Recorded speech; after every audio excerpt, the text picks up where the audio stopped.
السلام علیکم ناظرین، آج آصف کرمانی نے خود اس بات کا اعتراف کر لیا کہ عوام نے نون لیگ کو ریجیکٹ کر دیا ہے اور بطور سیاسی پارٹی نون لیگ اپنا وجود کھوتی جا رہی ہے۔ اس کے پیچھے کی وجہ یہ ہے کہ نون لیگ کے ووٹ کو عزت دو کا بیانیہ دفن کر دیا ہے، اور اس بیانیے کو دفن کرنے والے کون ہیں یہ بھی بتا دیا۔ آئیے پہلے ان کی گفتگو سنتے ہیں، جس پر بات کرتے ہیں۔ یہ بتائیے گا، جو آپ نے پچھلے دنوں ایک انٹرویو آپ کا جس کے بڑے چرچے ہیں، اور آپ اکثر ایسی باتیں کر جاتے ہیں جو آپ کی پارٹی کے باقی لوگ نہیں کرتے یا وہ کہنے سے کتراتے ہیں، اور آپ خود دیکھیے ایک بات سعدیہ بی بی، میں چلے یہاں دو جماعتوں کی بات کر لیتا ہوں، اپنی جماعت کی بات بھی کر لیتا ہوں اور پیپلز پارٹی کی۔ جی، یہ وفاق کی جماعتیں تھیں۔ مسلم لیگ نے بھی ایک دور میں چاروں صوبوں میں اس کی حکومت ہوا کرتی تھی، اور وہی نواز شریف صاحب 2/3 میجورٹی سے آتے ہوتے تھے۔ اسی طرح پیپلز پارٹی کو بھی وفاق کی پارٹی کہا جاتا تھا۔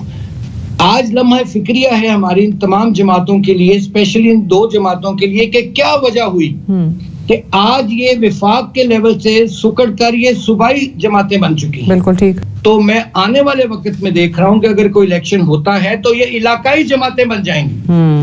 ابھی آپ کا جو انٹرویو جس کا ہم بار بار بات بھی کر رہے ہیں، آپ سے میں سوال بھی اس پہ کرنا چاہوں گی، کیونکہ ایک چیز ابھی بھی لوگ سمجھ رہے ہیں کہ کیا واقعی پھر آپ کی پارٹی کے اندر ایسے لوگ موجود ہیں جنہوں نے نواز شریف کا راستہ روکا ہے، یا آپ نے بات کی، پھر میاں جاوید لطیف صاحب کا بھی ایسا ہی بیان آیا، انہوں نے کہا کہ نواز شریف صاحب کو وزیر اعظم بننے سے روکا گیا ہے یا ان کے خلاف کوئی سازش کی گئی ہے، بغض نواز شریف میں یہ رکاوٹیں کھڑی کی گئی ہیں۔ تو پھر یہ کون لوگ ہیں؟ اگر آپ کی جماعت کے ہیں تو پھر کون لوگ ہیں جو ایک مفاہمت کا بیانیہ چاہتے تھے، یا جن کے بارے میں آپ نے کہا کہ ان کو شیروانیاں پہننا بھی نصیب ہو؟ دیکھیے، دراصل یہ معاملہ شروع ہوا، اب خود دیکھیے، جب نواز شریف صاحب نے ایک نعرہ دیا ووٹ کو عزت دو، جی، اس کے بعد آپ خود دیکھیے گا کہ میاں صاحب کی جو ماشاءاللہ ایک سٹیٹسمین کے طور پر اب آ چکے ہیں، بن چکے ہیں، ان کا گراف کدھر تھا؟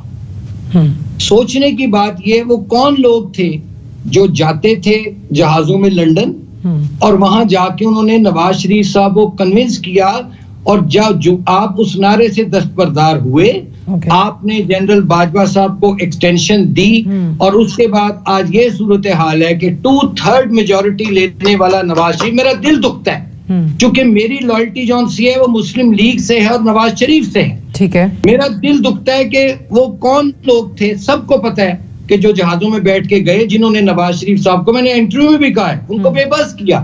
اس کے بعد سے پھر وہ نعرہ بھی ہمارے ہاتھ سے نکلا، ایکسٹینشن دی گئی، اور اس کی ریفلیکشن جو ہوئی ہے وہ آپ کے اس الیکشن میں پھر آپ کو اس کا نتائج بھگتنے پڑے۔ ٹھیک ہے، تو مفاہمت کی پالیسی کام نہیں کر رہی پی ایم ایل این کے لیے، وہ ووٹ کے عزت دو کنارے سے دستبردار ہونا مہنگا پڑ گیا۔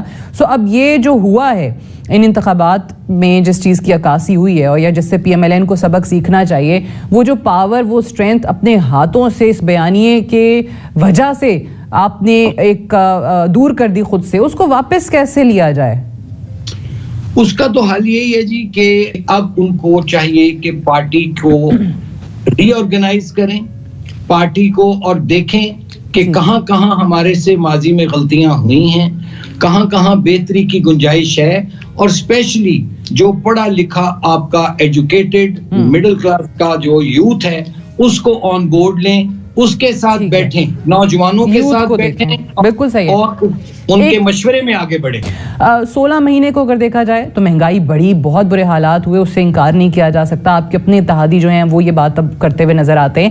بٹ ہیونگ سیڈ دیٹ، کیا وہی ٹیم جو 16 مہینے پاکستان کی معیشت کو لے کر چل رہی تھی اسحاق ڈار صاحب کے زیر سایہ، کیا وہی ٹیم ابھی بھی آئے گی، اور وہی ٹیم کیپیبل ہے کہ اس ملک کو ان حالات سے نکالے گی؟ یہ بہت بڑا چیلنج ہوگا اس مخلوط حکومت کے لیے، اور میں سمجھتا ہوں کہ لوگ جو ہیں وہ اب زیادہ ٹائم جون سے ہے وہ نہیں دینے کو تیار، امپیشنٹ ہیں لوگ، بے صبرے ہو چکے ہیں، کیونکہ ظاہر لوگوں کے مسائل کم ہونے کی بجائے ان میں اضافہ ہوا ہے۔ ابھی اس وقت جو ایک کمزور بنیاد ہمیں نظر آ رہی ہے اس مخلوط حکومت کی، پاکستان پیپلز پارٹی کابینہ میں نہیں آ رہی ہے، دیگر جماعتیں ساتھ ہیں، کتنا عرصہ آپ دیکھتے ہیں کہ اسی طریقے سے یہ چل سکے گا معاملہ؟ دیکھیے، آپ نے خود ہی فرما دیا، کمزور لفظ آپ نے یوز کیا۔ یہ جو آپ کا ایک یوتھ تھا نا، اسپیشلی مڈل کلاس کا ایجوکیٹڈ جاب لیس یوتھ، یہ اس نے ریوولٹ کیا ہے اس سسٹم کے خلاف، ایک انجسٹ، ایک روٹن، ایک پنجنٹ سسٹم کے خلاف انہوں نے ریوولٹ کیا، جس کی زد میں تمام جماعتیں آئی ہیں۔ ٹھیک ہے. اور اس کا رزلٹ یہ نکلا کہ کسی کو بھی سمپل میجورٹی نصیب نہیں ہوئی. مڈل کلاس کا ایجوکیٹڈ مڈل کلاس کا جاب لیس یوتھ جو اس نظام سے بھی عاجز ہے اور وہ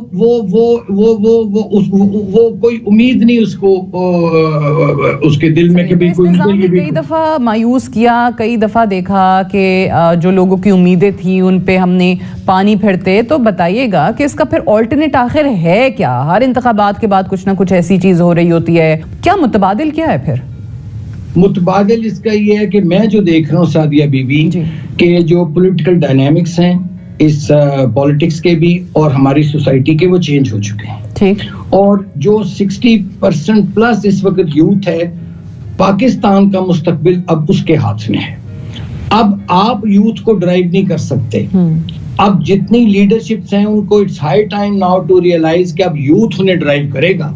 اور اگر وہ یوتھ کی توقعات پر پورا نہ اترے, مثلا دیکھیے نا ظلم کتنا ہے کہ ایک مڈل کلاس کا ایجوکیٹڈ جو یوتھ ہے جاب لیس پھر رہا ہے, اس کے ہاتھ میں ڈگری ہے اور سڑک پر پھر رہا ہے. مجھے آدھا سیکنڈ دیجیے گا. جی. اور جب وہ پیچھے دیکھتا ہے مڑ کر تو اس کے گھر میں اس کے بوڑھے ماں باپ ہیں, اس کے بجلی کے مہنگے بل ہیں, سوئی گیس کے بل ہیں, کچن کا خرچہ ہے, اور وہ دیکھتا ہے کہ میرے ماں باپ بوڑھے ہو گئے, مقروض ہو گئے صرف ایک اس ڈگری کی خاطر. اور جب وہ کسی جگہ نوکری کے لیے جاتا ہے تو وہاں وہ آپ نے سنا ہوا نا وہ جو لڈو میں ایک سانپ اور سیڑھی کا کھیل ہوتا ہے, جب وہ بیچارہ اپنے میرٹ پر 99 پر پہنچتا ہے تو وہاں اس کو ایک اشرافیہ کا کوبرا سانپ ڈس کے اس کو پھر زیرو پہ لے آتا ہے. کہنے کا میرا مطلب یہ ہے کہ یہ کلاس جو ہے اس وقت اور یہ 60% جیسے میں نے کہا پلس ہے, آپ کو ان کے لیے سوچنا ہوگا. اس وقت انفارچونیٹلی اب بھی اور پاکستان میں ماضی میں بھی پاور پالیٹکس ہو رہی ہے. میرا کتنا حصہ ہے, میرا کتنا ہے, یہ ایک بندر بانٹ ہے. میں اس کو سمجھتا ہوں, I'm sorry to say. لیکن یہ ہے کہ ہمیں اس سے باہر نکل کر ان لوگوں کے لیے سوچنا ہے جو ہیو ناٹس ہیں, جن کے لیے یہ ملک بنا تھا, یہ غریب مڈل کلاس کے لیے جنہوں نے ملک بنایا تھا. یہ جو 2% اشرافیہ کوبرا ہے جو اس کو ڈس لیتی ہے ایک بچے کو, ایک مڈل کلاس کے بچے کو, یہ ان کے لیے ملک نہیں بنا تھا. اس طرف اب ہمیں سوچنا ہوگا. اگر ہم اس یوتھ کو آن بورڈ لے لیا, اس یوتھ کے ہم نے وہ سب سے بڑا ٹاسک ہے, کیونکہ شاید ان کو اتنی دور پھینک دیا گیا ہے اپنی پالیسیز کی وجہ سے, یا ان کو نا اہم سمجھ کے کہ ان کو واپس لانا ایک سیاسی جماعتوں کے لیے ٹاسک سے کم نہیں ہوگا. آپ نے صحیح کہا ہے, اور آنے والے ہر الیکشن میں 2040 2050 اس طریقے کی اب پریڈکشنز آئی ہیں جو ریسرچ بیسڈ ہیں, جو پاپولیشن کے سٹیٹس کو سامنے رکھ کے بنائی گئی ہیں, کہ ہر انتخاب میں جو فیصلہ ہے وہ ایک فرسٹ ٹائم ووٹر کرے گا جو 18 سال کی عمر کا ہوگا, اور پہلی بار اس کا ووٹ جو ہے وہ ڈیسائیڈ کرے گا کہ اس کا فیوچر کن لوگوں کے پاس جائے گا. سرمایہ دارانہ نظام اور جاگیردارانہ نظام جس کی طرف آپ نے اشارہ کیا ہے, مجھے بتائیں کیا پھر تمام لوگ اس کے ذمہ دار نہیں ہیں جو اقتدار میں آنے کے باوجود اس حوالے سے کچھ نہیں کر پاتے ہیں کیونکہ ان کو یہ سسٹم سوٹ کرتا ہے؟ بالکل, میں 100% آپ کی بات سے اتفاق کرتا ہوں, چونکہ یہ 75 سال سے تو اس ملک میں یہی ہو رہا ہے. لیکن انف از انف. میں آپ کو ایک پبلک پلس بتا رہا ہوں جی. اب یہ والا سسٹم چلے گا نہیں, اور اس کا حل بیسٹ یہ ہے, اس کا حل آپ نے پوچھا, اس کا حل یہ ہے کہ ہمیں اپنی پولیٹیکل اسٹریٹجیز چینج کرنا ہوں گی. ہمیں اپنے جو مڈل کلاس ہے اس کو اس کا جو رائٹ ہے, جو 98% of your population is poor and middle class, آپ کو ان کا حق دینا پڑے گا. صحت میں بھی, تعلیم میں بھی, روزگار میں بھی, تمام شعبوں میں, تب جا کے وہ مطمئن ہوں گے. ادروائز جو یوتھ ہے, نوجوان ہے, وہ ناروں میں آنے والا نہیں. صحیح ہے, تو اس نظام کی تبدیلی, اس کی بہتری کے لیے. ناظرین, آج آصف کرمانی نے اب حقائق پر مبنی بہت سی باتیں کی کہ ایک وقت تھا جب نون لیگ اس ملک کی ایک مقبول ترین جماعت تھی اور پاکستان میں حکومت بھی کرتی رہی. نواز شریف خود اس ملک میں 3 بار وزیر اعظم بنا, جبکہ اس کا چھوٹا بھائی شہباز شریف 16 مہینے کی بدترین کا حکومت کر کے گئے اور وہ بھی ملک کے وزیر اعظم رہے. لیکن انہوں نے ووٹ کو عزت دو کا بیانیہ تو بنایا تاکہ عوام کو بیوقوف بنایا جا سکے, عوام کو اشتعال دلایا جا سکے. اس کے بعد انہوں نے اینٹی اسٹیبلشمنٹ کا بھی بیانیہ بنایا, جبکہ لوگوں کے سامنے سامنے اینٹی اسٹیبلشمنٹ کا بیانیہ بناتے رہے اور پیچھے جا کر یہ اسٹیبلشمنٹ کے پاؤں پڑتے رہے، ان کے بوٹ پالش کرتے رہے۔ ان کو لگتا تھا جیسے یہ پہلے عوام کو بے وقوف بنا کر اس ملک پر مسلط ہوتے آئے ہیں، بالکل اس بار بھی یہ عوام کو بے وقوف بنا کر ملک پر مسلط ہو سکیں گے۔ ناظرین، نون لیگ کا شروع سے ہی یہ وتیرہ رہا ہے کہ یہ گڈ کوپ اور بیڈ کوپ کی سیاست کھیلتے ہیں۔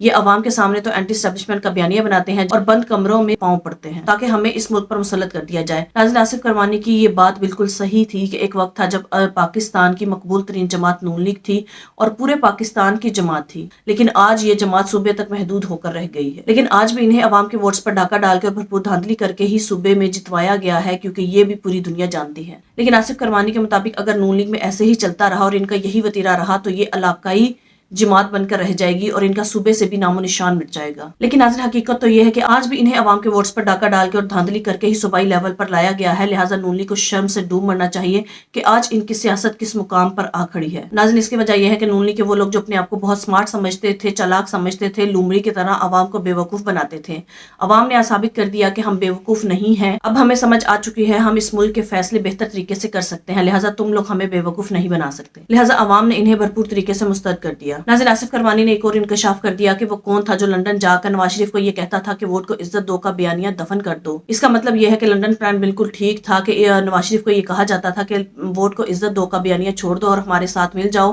ہم تمہیں زبردستی اس ملک پر مسلط کریں گے کیونکہ عوام کچھ بھی نہیں کر پائے گی۔ لہٰذا نواز شریف کی طرف سے ووٹ کو عزت دو کا بیانیہ صرف اور صرف عوام کو بے وقوف بنانے کے لیے بنایا گیا تھا۔ جیسے ہی نواز شریف نے اپنا بیانیہ بدلا، وہ تھوڑی بہت عوام جو نواز شریف کی باتوں میں آ گئی تھی اور بے وقوف بن گئی تھی، ان کی بھی آنکھیں کھل گئی اور نون لیگ نے خود ہی اپنے پاؤں پر کلہاڑی مار لی۔ ناظرین، آپ کس بارے میں کیا رائے ہے کامنٹ میں ضرور بتائیے گا۔ اگلی ویڈیو میں ملتے ہیں، تب تک کے لیے اللہ حافظ۔